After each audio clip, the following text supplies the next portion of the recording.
আসসালামু আলাইকুম। সকলে কেমন আছেন? আশা করি ভালো আছেন। চলে আসলাম নতুন একটা রেসিপি নিয়ে।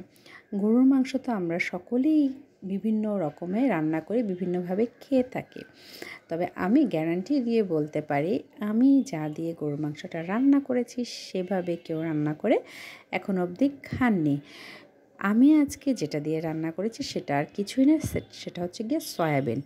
অর্থাৎ সয়াবিনের যে বীজ থাকে সেটা দিয়ে যে সয়াটা তৈরি হয় সেটা দিয়ে আজকের গরুর মাংসটা আমি রান্না করেছি। এই গরুর মাংসটা এতটাই স্বাদ যা আমি মুখে বলে আপনাদের বোঝাতে পারবো না।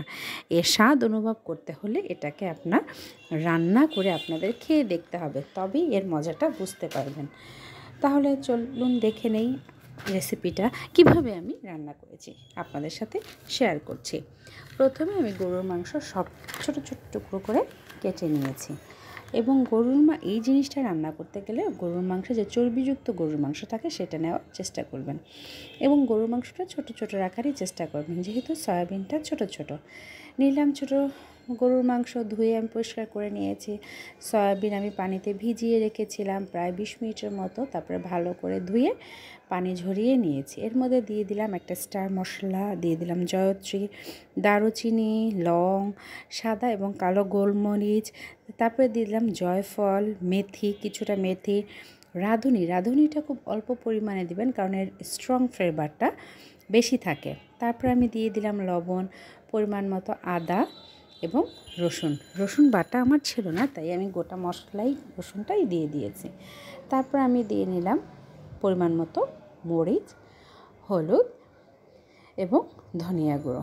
এগুলো দিয়ে আমি ভালোভাবে মেখে নিব এবং তার আগে দিয়ে দিলাম আলু ছাড়া তো আমার ঘরে মাংস কল্পনাই করা যায় না। পরিমাণ মতো আলু দিলাম, গোটা করে পেঁয়াজ দিয়ে দিলাম, দিয়ে ভালো করে মেখে নিলাম।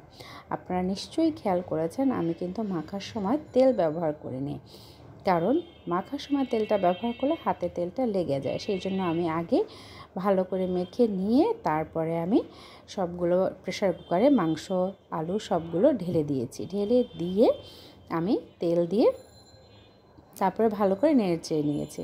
তারপর আমি পরিমাণ মতো পানি দিব, কারণ আমি প্রেসার কুকারে একবারই তরকারিটা বসিয়ে দিব, আমি আর দ্বিতীয়বার কোনো পানি ব্যবহার করব না। এই পানিতেই আমার পুরো মাংসটা রান্না হয়ে যাবে। দেখেই এখনও রান্না বসাইনি কিন্তু মাখার পরে দেখুন কি লোভনীয় লাগছে, তাই না? চলুন এখন বসিয়ে দিই প্রেসার কুকারটা চুলায় দিলাম। এই তো আমার মাংস রান্না অলমোস্ট ডান। এখন আমি একটু বেরেস্তা করে আমি মাংসের উপরে দিয়ে দিব। কেমন হলো ভালো লাগলে জানাবেন। ধন্যবাদ।